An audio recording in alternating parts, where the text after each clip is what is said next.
Domain అనే దాంట్లోకి సర్వర్ని join చేస్తాం అనమాట. సో ఇక్కడ చూడండి, మీకు డొమైన్ డైరెక్టరీ దేంట్లోకైనా సరే మీరు క్రియేట్ చేసుకుని చేసుకోవచ్చు ఒకవేళ కావాలి అంటే. ఇక్కడ చూడండి, ఇన్ఫోలోకి వెళ్తే మీకు ఇంకా ఇన్ఫర్మేషన్ వస్తుంది. చూడండి, ఏడబ్ల్యూఎస్ డైరెక్టరీ సర్వీస్లోకి వెళ్తే AWS directory service is nothing but active directory టైప్లో ఉంటుంది అనమాట. అంటే ఒక ఆర్గనైజేషనల్ యూనిట్స్ కింద మీకు డిఫరెంట్ గ్రూప్స్, ఫంక్షన్స్ ఇవన్నీ ఉంటాయి. సో ఒకవేళ డొమైన్ డైరెక్టరీలో జాయిన్ చెయ్యాలంటే దీన్ని వాడతాం. ఇది మనం ఎక్కువగా టచ్ చేయము ఎప్పుడు కూడా. So don't worry about it. ఓకేనా. నెక్స్ట్ వచ్చేసి మీరు ఇక్కడ వచ్చేసి హోస్ట్ నేమ్.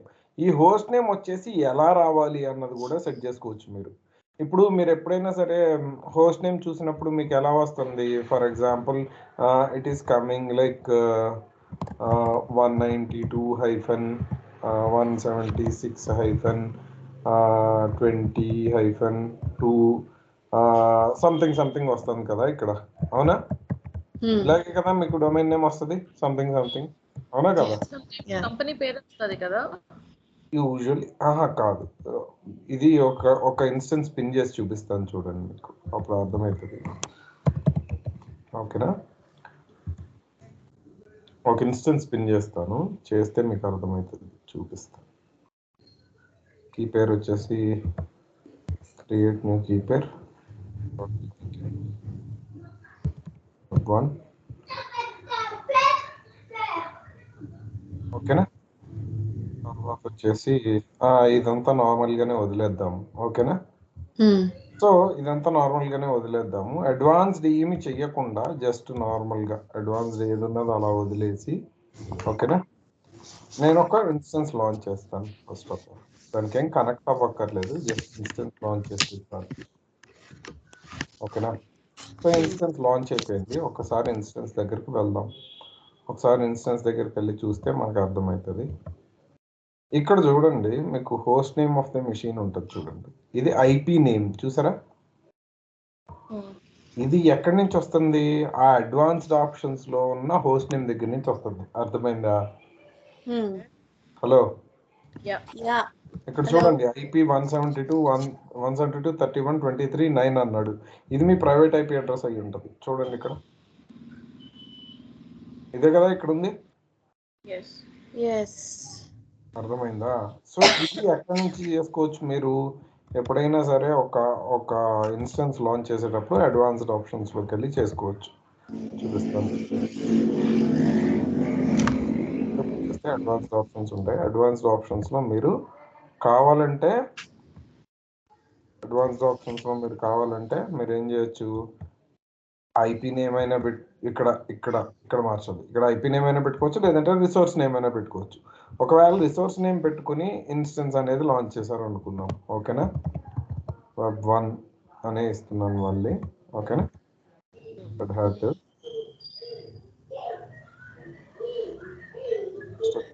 కీ పేరు వచ్చేసి web1 ఇచ్చేస్తాను.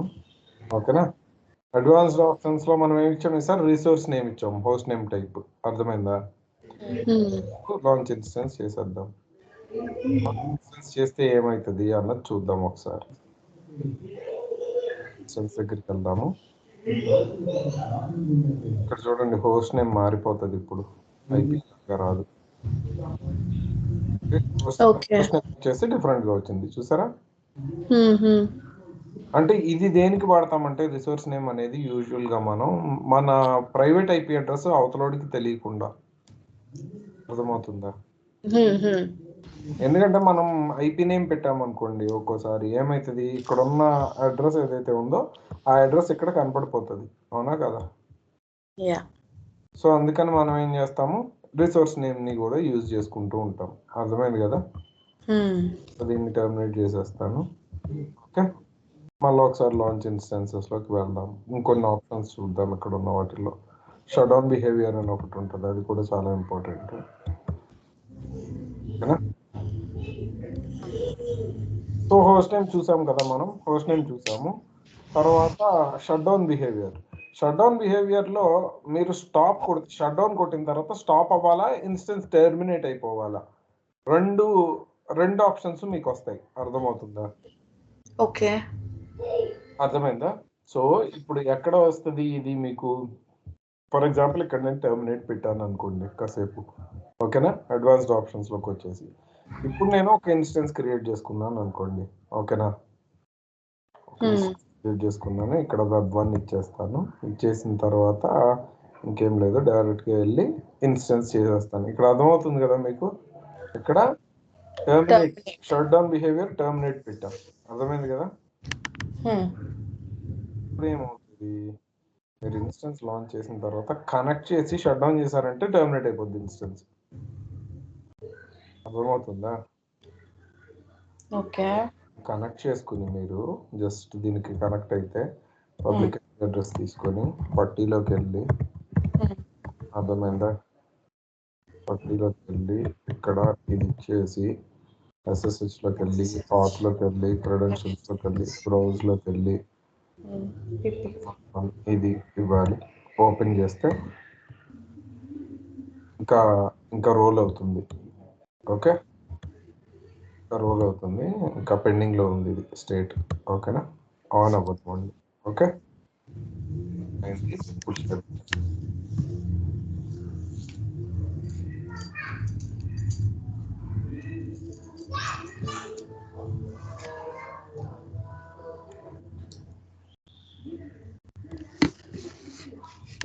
C2-user. Okay,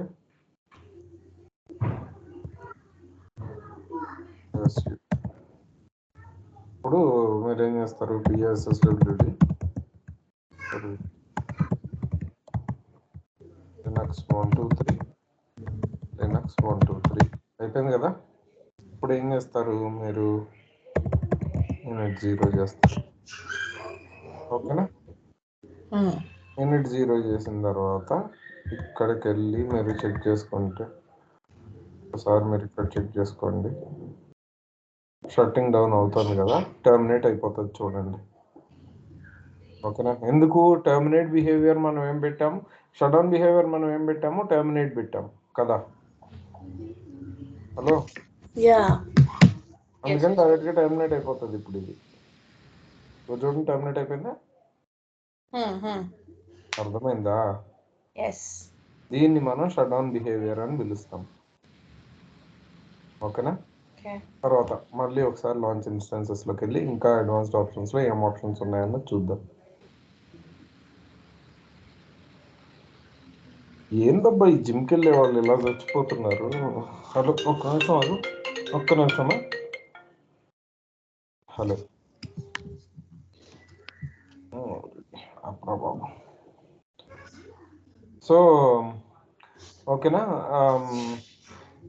first name IP name వచ్చింది కదా, తర్వాత ఓకే ఇది వదిలేద్దాము. షట్ డౌన్ బిహేవియర్ చెప్పాను కదా, షట్ డౌన్ బిహేవియర్లో టర్మినేట్ చేస్తే ఏమవుతుంది, మీరు షట్ డౌన్ చేస్తే టర్మినేట్ అయిపోతుంది. ఓకేనా? హైబర్నేట్ బిహేవియర్ అనేది కూడా ఒకటి ఉంటుంది, మీరు ఎనేబుల్ చేసుకున్నారనుకోండి. హైబర్నేషన్లో ఏమవుతుందంటే మీ యూసేజ్ ఏదైతే ఉంటుందో అదంతా ఆగిపోతుంది. అర్థమవుతుందా? ఇప్పుడు స్టాప్ లాగే హైబర్నేట్ అనమాట.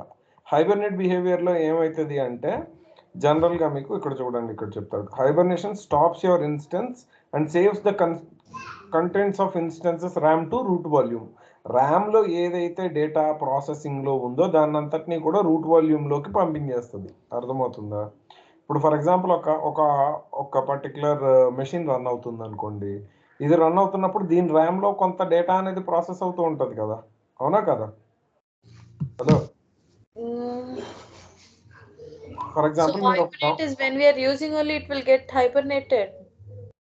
హైబర్నేట్ బిహేవియర్ ఎనేబుల్ చేసుకుంటే నీకు అక్కడ ఆప్షన్ వస్తుంది, ఇన్స్టెన్స్ రన్ చేసిన తర్వాత ఆప్షన్ చూపిస్తాను నీకు. ఓకేనా?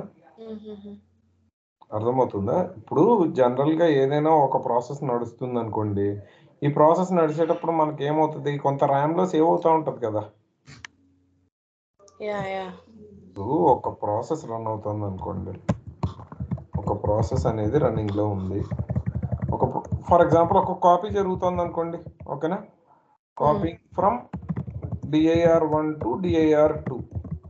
DIR1 to DIR2కి వెళ్ళే లోపు ఆ ఫైల్స్ అన్ని ఎక్కడి నుంచి పాస్ అవుతాయి, ర్యామ్ నుంచి పాస్ అవుతాయి. అవునా కదా? అవునా? సో అలాగే మీకు కొన్ని ప్రాసెసెస్ అనేవి ర్యామ్ లో ఉంటాయి కదా. ఇది ర్యామ్ స్వాప్ మాట్లాడుకున్నప్పుడు కూడా మాట్లాడుకున్నాం మనం. స్వాప్ గురించి మాట్లాడుకున్నాం, గుర్తులేదా? సరే, ఓకే, ఫైన్. సో ఈ ర్యామ్ లో ఉన్నదంతా కూడా మీకు రూట్ వాల్యూమ్ లో సేవ్ అవుతుంది. అంటే ఏమి లేదు, మీరు హైబర్నేట్ చేస్తే ఏమవుతుందంటే, ఇప్పుడు ఫర్ ఎగ్జాంపుల్ హైబర్నేషన్ అంటే తెలుసు కదమ్మా మీకు. Generally bears do hibernate. Hibernate అంటే ఏంటి? తిండి దొరకనప్పుడు ఏం చేస్తాయి జనరల్ గా యానిమల్స్ అన్ని స్లీప్ లోకి వెళ్ళిపోతాయి. వాళ్ళ దగ్గర ఉన్న లిమిటెడ్ రిసోర్స్ మీద బతుకుంటాయి. అర్థమైంది కదా? సో అలాగే ఇక్కడ ఏమవుతుందంటే, ఇది ప్రాసెస్ అంతటిని కట్టేసి ఒక స్లీప్ స్టేట్ లోకి వెళ్ళిపోతుంది. అర్థమైందా? మళ్ళీ మీరు హైబర్నేషన్ నుంచి బయటకు వచ్చినప్పుడు ఏమవుతుంది, ఎక్కడైతే మీరు స్టాప్ చేశారో అక్కడి నుంచి కంటిన్యూ అవుతుంది. అర్థమైందా? Okay. Got my point? So when you're working and suddenly if some work is not happening, that time it will hibernate, is what you're told. అర్థమయ్యేలా చెప్తాను చూడు. For example file 1, file 2, file 3, file 4 ఉన్నాయనుకో, ఓకేనా? File 4 అనేది edit అవుతూ ఉండగా నువ్వు hibernate చేసావు అనుకో, వీల్ ఓన్లీ హైబర్నేట్, ఇక్కడతో హైబర్నేట్ అయిపోతుంది. నెక్స్ట్ టైం నువ్వు ఎప్పుడైతే దీన్ని మళ్ళీ టర్న్ ఆన్ చేసావో, I don't have to do from file 1. ఈ ఫైల్ 4 లో ఫైల్ 1 వదిలే, అసలు ఫైల్ 1 సంగతి కాదు మనం మాట్లాడుకుంటాము ఫైల్ 4 సంగతి. File 1, file 2, file 3, file 4 already save అయిపోయాయి. That is what file 4, when I'm doing and I hibernated, next time when I turn on, I can start from file 4 itself, from directly. For example 100th line లో ఉన్నావు అనుకో, అప్పుడు hibernate చేసావు అనుకో, next time turn on చేసినప్పుడు 100th line నుంచి start అవుతుంది మళ్ళీ. In case if I don't hibernate, next time I'll have to start from the beginning. ఎందుకు కంటిన్యూ అవుతుంది హైబర్నేట్ చేయకపోతే? No, if you don't hibernate that time. ఓహో, నువ్వు shut down చేస్తేనా? నువ్వు షట్ డౌన్ చేస్తే ఆటోమేటిక్ గా వెనక నుంచి మొదలు పెట్టాలి కదా, మళ్ళీ మొదలు పెట్టాలి మొత్తం. Okay, got my point? అర్థమైందా? ఇక్కడ నువ్వు చేయాల్సిన లాజిక్ ఏంటంటే, ఇక్కడ ఫైల్ తీసి ప్రాసెస్ ఏంటి, ప్రాసెస్ రన్నింగ్ లో ఉండగా నువ్వు హైబర్నేట్ చేస్తే ఎక్కడ దాకా రన్ అయిందో అక్కడి నుంచి కంటిన్యూ అవుతుంది. అర్థమైందా? అచ్చా, సింపుల్.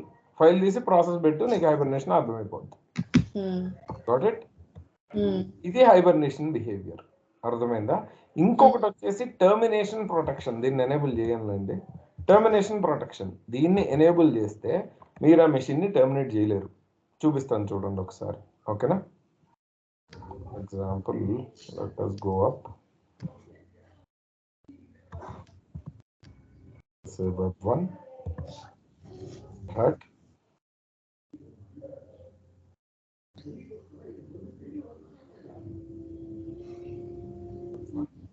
ఓకేనా? ఏం అవసరం లేదు, జస్ట్ నేను ఏం చేస్తానంటే లాంచ్ ఇన్స్టెన్స్ చేస్తాను. ఓకేనా? అన్ని గుర్తుంటాయి కదా, అదేం పెద్ద ఏం చెప్పట్లేదు, చిన్నవే చెప్తున్నాను. ఓకేనా? ఓకే. ఇప్పుడు టర్మినేషన్ ప్రొటెక్షన్ ఉంది ఈ ఇన్స్టెన్స్ మీద కదా. యాక్షన్స్ లోకి వెళ్ళి లేదంటే ఇన్స్టెన్స్ స్టేట్ లోకి వెళ్ళి టర్మినేట్ చేయడానికి ట్రై చేయండి. టర్మినేట్ చేయండి. చూడండి, fail to terminate in instance. ఎందుకు? టర్మినేషన్ ప్రొటెక్షన్ అనేది ఎనేబుల్ గా ఉంది కాబట్టి దీని మీద. That means you cannot terminate. Correct. Protection is protection on. అంటే అదే కదా. అప్పుడు నువ్వు కావాలంటే ఇన్స్టెన్స్ సెట్టింగ్స్ లోకి వెళ్ళిపోయి అప్పుడు టర్మినేషన్ ప్రొటెక్షన్ లోకి వెళ్ళిపోయి ఎనేబుల్ తీసేసి సేవ్ చేసేసుకుంటే ఇప్పుడు టర్మినేట్ చేసుకుంటే టర్మినేట్ అయిపోతుంది. Successfully terminated.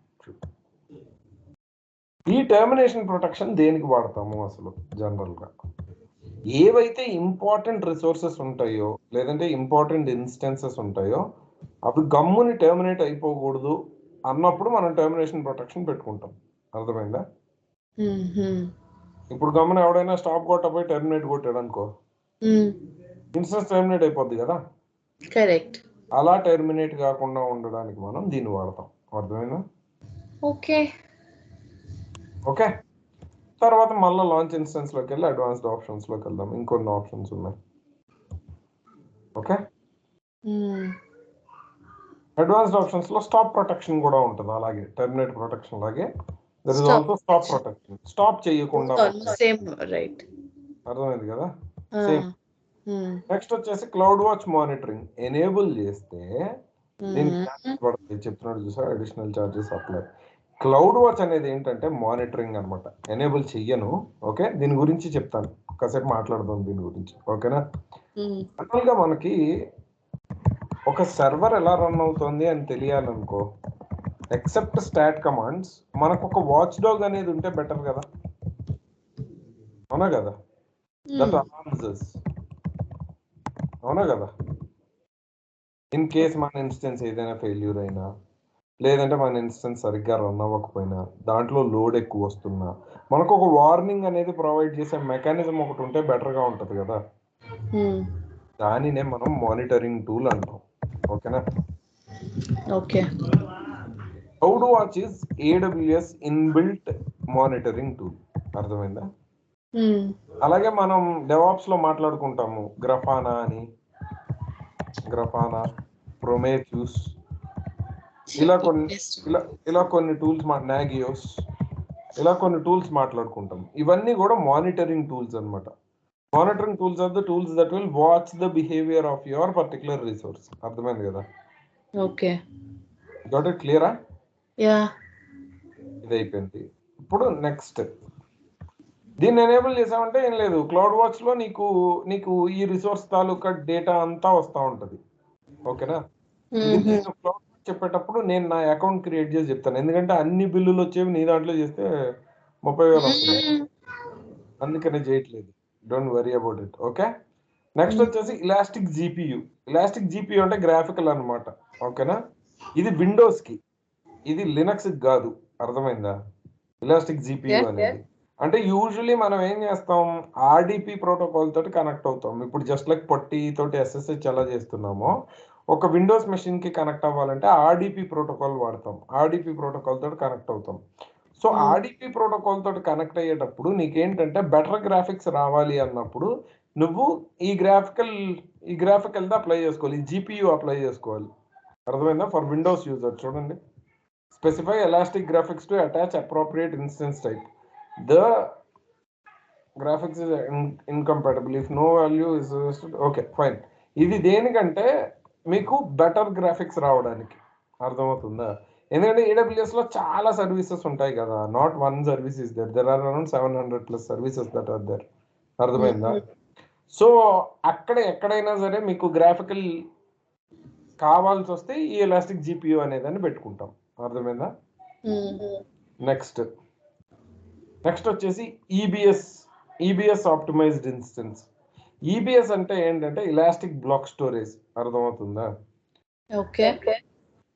ఇది వచ్చేసి ఎలాస్టిక్ బ్లాక్ స్టోరేజ్. నెక్స్ట్ వచ్చేసి రిక్వెస్ట్ స్పాట్ ఇన్స్టెన్సెస్. ఇది గుర్తుపెట్టుకోండి, ఇది చాలా చాలా చాలా ఇంపార్టెంట్. ఓకేనా? అసలు on demand instances, spot instances అని కొన్ని రకాల ఇన్స్టెన్స్లు ఉంటాయి. మళ్ళీ EC2 చెప్పేటప్పుడు మళ్ళీ మాట్లాడతాను దీని గురించి. ఇప్పుడు VPCలో మాట్లాడుతున్నాం కదా దీని గురించి. ఓకేనా? ఆన్ డిమాండ్ ఇన్స్టెన్స్ అంటే ఏంటంటే,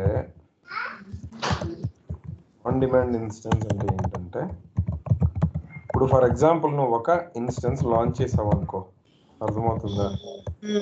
ఒక ఇన్స్టెన్స్ లాంచ్ చేసావు. ఈ లాంచ్ చేసిన ఇన్స్టెన్స్ నువ్వు ఎంతసేపు రన్ చేయగలవు, ఏం రన్ చేయగలవు, నీ రిక్వైర్మెంట్ ఏంటి అన్న దాన్ని బట్టి నువ్వు రన్ చేస్తావు. నీకు ఫర్ ఎగ్జాంపుల్ నీకు ఒక 10,000 ఇన్స్టెన్స్లు 20,000 ఇన్స్టెన్స్లో నువ్వు క్రియేట్ చేసేసిన తర్వాత నీకు ఒకవేళ ఇన్స్టెన్స్ అనేది అలొకేట్ కాకపోతున్నప్పుడు కానీ, లేదంటే ట్రాఫిక్ ఉండి నీకు పర్టికులర్గా ఫర్ ఎగ్జాంపుల్ చెప్తాను చూడు, నీ దగ్గర 10 ఇన్స్టెన్సెస్ ఉన్నాయప్ప, నీ బిజినెస్ వీటితో రన్ అవుతుంది. ఫర్ ఎగ్జాంపుల్ నీది ఒక స్కూల్ అనుకో. ఓకేనా? నీది ఒక స్కూల్ అనుకున్నప్పుడు పొద్దున్న 9 AM పిల్లలు వస్తారు, అవునా? 9 AM నువ్వు అటెండెన్స్ తీసుకుంటావు. అటెండెన్స్ తీసుకున్నప్పుడు అరౌండ్ నువ్వు 10,000 ఆర్ ఎంతమంది పిల్లలు వచ్చారనుకో, 10,000 పీపుల్ వచ్చారనుకో. 10,000 పీపుల్ వస్తే ఈ 10 ఇన్స్టెన్సెస్ సరిపోకపోవచ్చు, అవునా?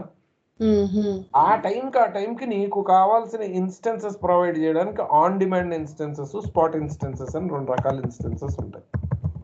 అర్థమైందా? ఓకే. వీటిల్ని ఏం చేస్తామంటే మనం ఒక లోడ్ బ్యాలెన్సర్ కి కనెక్ట్ చేస్తాం. అర్థమైందా? అప్పుడు ఏమైతుంది పర్టికులర్ గా ఈ లోడ్ బ్యాలెన్సర్ దగ్గర ఇంకొక కాన్సెప్ట్ ఉంటుంది, చెప్తాను నేను తర్వాత మీకు. ఆ కాన్సెప్ట్ ఏమైతుందంటే ఆటో స్కేలింగ్ అంటారు ఈ కాన్సెప్ట్ ని. ఈ ఆటో స్కేలింగ్ కాన్సెప్ట్ మీరు పెట్టినప్పుడు ఏమవుతుందంటే, ఫర్ ఎగ్జాంపుల్ 9 AM కి 10,000 పీపుల్ వస్తారు కాబట్టి నాకు ఒక 50 ఇన్స్టెన్సెస్ ఉంటే సరిపోతుంది.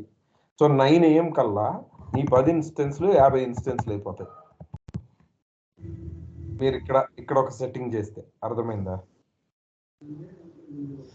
హలో, సరే ఓకే, చాలా ఈజీగా చెప్తాను చూడు, నీకు అర్థమయ్యేలా చెప్తాను, ఓకేనా? ఒక హైవే ఉంది అనుకో ఫర్ ఎగ్జాంపుల్, ఓకేనా? మైసూర్ టు బెంగళూరు వస్తుంది అది, okay? Usually Mysore to Bengaluru highway Sunday night బిజీగా ఉంటుంది, అవునా? ఎందుకు? మన హైవేలో ఫర్ ఎగ్జాంపుల్ 6 లేన్ ఉంది అనుకో, 6 లేన్ లేదులే కానీ ఇప్పుడే సార్ 6 లేన్, ఫర్ ఎగ్జాంపుల్ అంతకుముందు 2 లేన్ అనుకో, ఓకేనా? 2 లేన్ అన్నది బిజీ కదా.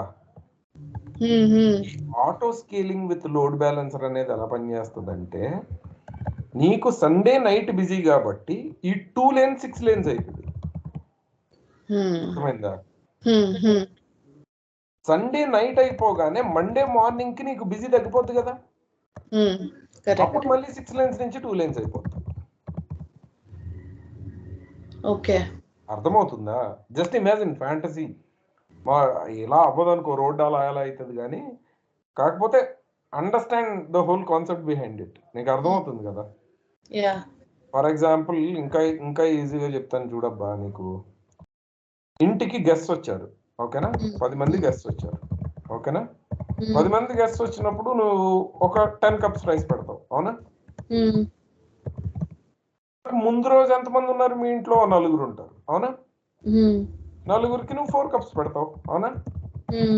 గెస్ట్ వెళ్ళిపోయారు, గెస్ట్ వెళ్ళిపోయిన తర్వాత మళ్ళీ ఏం చేస్తావు? 4 ఏమి, సో మళ్ళీ 4 కప్స్ పెడతావు, అవునా? దెన్ యువర్ ఆటో స్కేలింగ్, నువ్వే ఆటో స్కేలర్ ఇక్కడ. సిచ్యువేషన్ బట్టి it will change, situation demand బట్టి, నువ్వు ఇచ్చిన సినారియో రిక్వైర్మెంట్ ని బట్టి నువ్వు చెప్పినన్ని రిసోర్సెస్ అనేవి వచ్చి పడుతూ ఉంటాయి. అర్థమైందా? ఫర్ ఎగ్జాంపుల్ ఇంకా క్లియర్ గా ఇంకా ఈజీగా చెప్పాలనుకోండి, అర్థమైందా? ఇప్పుడు ఏంటంటే ఈ స్పాట్ ఇన్స్టెన్స్ కి నువ్వు గంటకి ఎంత చొప్పున పే చేయాలి. అర్థమైందా? అవర్లీ ఇంత చొప్పున పే చేయాలి దానికి, నువ్వు స్పాట్ ఇన్స్టెన్సెస్ తీసుకుంటే. అదే ఆన్ డిమాండ్ అంటే నీ కోసం సెపరేట్ గా ఒక లైన్ వేసి ఇన్స్టెన్స్ వేసి ఇస్తాడు. అర్థమైందా? సో ఆన్ డిమాండ్ కి కూడా ఆర్లీ చాలా కట్టాల్సి వస్తుంది. అర్థమైందా?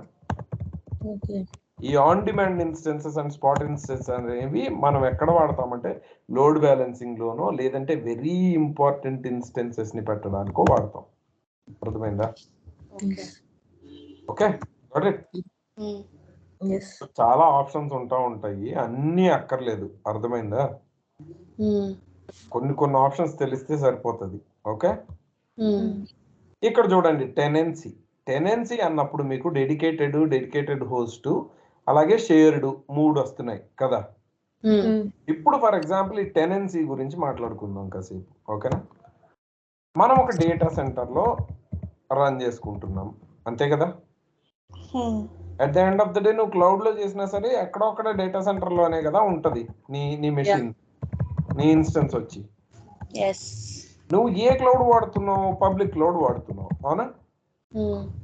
నువ్వు ఎప్పుడైతే పబ్లిక్ క్లౌడ్ వాడుతున్నావో ఒక డేటా సెంటర్ లో నీ ఇన్స్టెన్స్ ఉంది అన్నప్పుడు నువ్వు షేర్ కొడతావా రిసోర్సెస్? అంటే ఫర్ ఎగ్జాంపుల్ నీకు సెపరేట్ గా సిపియు వస్తుందా? రాదు కదా. ఒక సిపియు మీద చాలా ఇన్స్టెన్సెస్ రన్ అవుతూ ఉంటాయి కదా, అవునా కదా? అలాగే ర్యామ్ కూడా నీకు సెపరేట్ గా వస్తుందా? రాదు కదా. Many instances will be using the RAM, same RAM, అవునా కదా? Hmm. అలాంటప్పుడే మనం ఇక్కడ చూసుకోండి, టెనెన్సీలో మీకు చూసినప్పుడు చూడండి, షేర్డ్ అంటే రన్ షేర్డ్ హార్డ్వేర్ ఇన్స్టెన్స్. అర్థమవుతుందా? Tenancies, you're coming on rent, so buying it on rent. అలా కాదు. అలాగే కదా, షేర్డ్ హార్డ్వేర్ కాదు కాదు, నేను చెప్తాను చూడు. నేను మీ ఫ్యామిలీకి ఒక చాక్లెట్ ఇచ్చాను అనుకో, ఫ్యామిలీకి ఒక చాక్లెట్, ఓకేనా? ఒక క్యాడ్బరీ సిల్క్ ఇచ్చాను అనుకో మీకు, మీరేం చేస్తారు? పీసెస్ చేసుకుని తింటారు అందరూ, అవునా? అది షేరింగ్ వన్ చాక్లెట్, కరెక్టా? డెడికేటెడ్ అంటే ఏంటంటే ఒక్కొక్కరికి ఒక్కొక్క చాక్లెట్ ఇస్తా.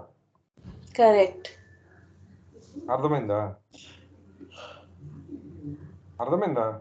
ఎస్. అదే డెడికేటెడ్ హోస్ట్ అంటే ఏంటి? నీకు పర్టికులర్ గా ఒక హోస్ట్ ఇచ్చేస్తాను కంప్లీట్. ఓకే. దాని మీద నీ ఇన్స్టెన్స్ పెట్టేస్తాను. అర్థమైందా? ఇక్కడ ఏది షేర్ ఉండదు, పూర్తిగా డెడికేట్ అయిపోద్ది. ఈ రెండింటికి కూడా బిల్ వెళ్ళిపోద్ది. ఓకేనా? ఇది టెనెన్సీ. ఓకే, టెనెన్సీలో చూడండి, the type of tenancy, dedicated tenancy, run అనే సింగిల్ టెనెంట్. అర్థమవుతుందా? Dedicated hardware. Host tenancy instances run on a dedicated host. అర్థమవుతుందా? If no value is specified, the value of the source template will be still used. మీకు ఏంటి, మీరు ఏమీ specify చేయకపోతే అది shared లోకి తోసేస్తుంది. మీకు డెడికేటెడ్ ఎప్పుడు కావాల్సి వస్తుంది? ఇప్పుడు మీరు బ్యాంక్ అనుకోండి, ఫర్ ఎగ్జాంపుల్, మీ బ్యాంక్ లో ఉన్న అకౌంట్ డీటెయిల్స్ అన్ని ఒక దగ్గర ఉన్నాయి అనుకోండి, దాన్ని మీరు షేర్డ్ లో పెడితే లాగేయచ్చు కదా. సో అలాంటి చోట్ల వాడతాం మనం ఈ టెనెన్సీ. అర్థమవుతుందా? ఓకే. ఇవి కెర్నల్స్, మీకు తెలుసు కదా, రకరకాల కెర్నల్స్ అనేవి అవైలబుల్ గా ఉంటాయి కదా. మీరు పెట్టిన ఇమేజ్ ని బట్టి, మీరు ఏదైతే అక్కడ పైన అమెజాన్ మెషిన్ ఇమేజ్ తీసుకుంటున్నారో ఏఎంఐ, దాన్ని బట్టి మీరు కెర్నల్ కూడా సెలెక్ట్ చేసుకోవచ్చు. కొత్త కెర్నల్ కావాలంటే కొత్త కెర్నల్ పెట్టుకోవచ్చు ఇక్కడ. అర్థమైందా? ఎందుకు అక్కడికి వెళ్ళి కెర్నల్ అప్డేట్లు ఇవి చేయక్కలేకుండా డైరెక్ట్ గా మీకు ఏ కెర్నల్ తో కావాలంటే ఆ కెర్నల్ తో మీరు పర్టికులర్ గా దాన్ని లాంచ్ చేసుకోవచ్చు. అర్థమైందా? ఓకే. ఇది మీకు స్పెసిఫై చేస్తారు ఒకవేళ మీకు కెర్నల్ ఏమైనా చేంజ్ చేయాల్సి వస్తే. అర్థమైందా? ఇవి these are the main important advanced options that will come while you are launching an EC2 instance. అర్థమైందా? ఓకే, ఇక్కడతో ఆపుతాను. ఓకేనా? మీరు ఏం చేస్తారంటే బీపీసీ ప్రిపేర్ అవ్వండి, ఇన్స్టెన్స్ ప్రిపేర్ అవ్వండి. నెక్స్ట్ వచ్చేసి ఇన్స్టెన్స్లో అడ్వాన్స్డ్ ఫీచర్స్ ఏం చెప్పానో అవి వరకు చెయ్యండి. ఓకేనా? స్టార్టింగ్లో ఉన్నారు కదా, తెగ నాలెడ్జ్ ట్రాన్స్ఫర్ చేసేస్తే మళ్ళీ కన్ఫ్యూజ్ అయిపోతారు. ఓకేనా? మెల్లగానే తీసుకుందాము. నెక్స్ట్ వచ్చేసి when we meet on Monday, Tuesday we will finish VPC as well as EC2. రెండు అయిపోతాయి. ఓకేనా? ఓకే. ఎందుకంటే మనం VPC బేసిక్స్, EC2 బేసిక్స్ కూడా చూసేసాము. అర్థమైందా? సో ఇక్కడ దాకా చదువుకుని రండి. మండే ఒక చిన్న అసెస్మెంట్ తీసుకుని మండే కంటిన్యూ చేస్తాను. ఇంకోటి కూడా ఏంటంటే, వన్స్ VPC EC2 అయిపోయిన తర్వాత VPC EC2 మీద వచ్చే ఇష్యూస్ గురించి పర్టికులర్ గా మాట్లాడుకుందాం. సరేనా? మీరు నెక్స్ట్ గో అని అన్నారు కదా, ఆ టూల్స్ ఇప్పుడు అవి కూడా వస్తాయి కదా AWS లో? ఇవన్నీ నెక్స్ట్ కదా. ఓకే, ఇవన్నీ నెక్స్ట్ ఫినిష్లే కదమ్మా. ఇదంతా నీకేం పెద్ద ఆప్షన్స్ ఏం కనపడట్లేదు కదా.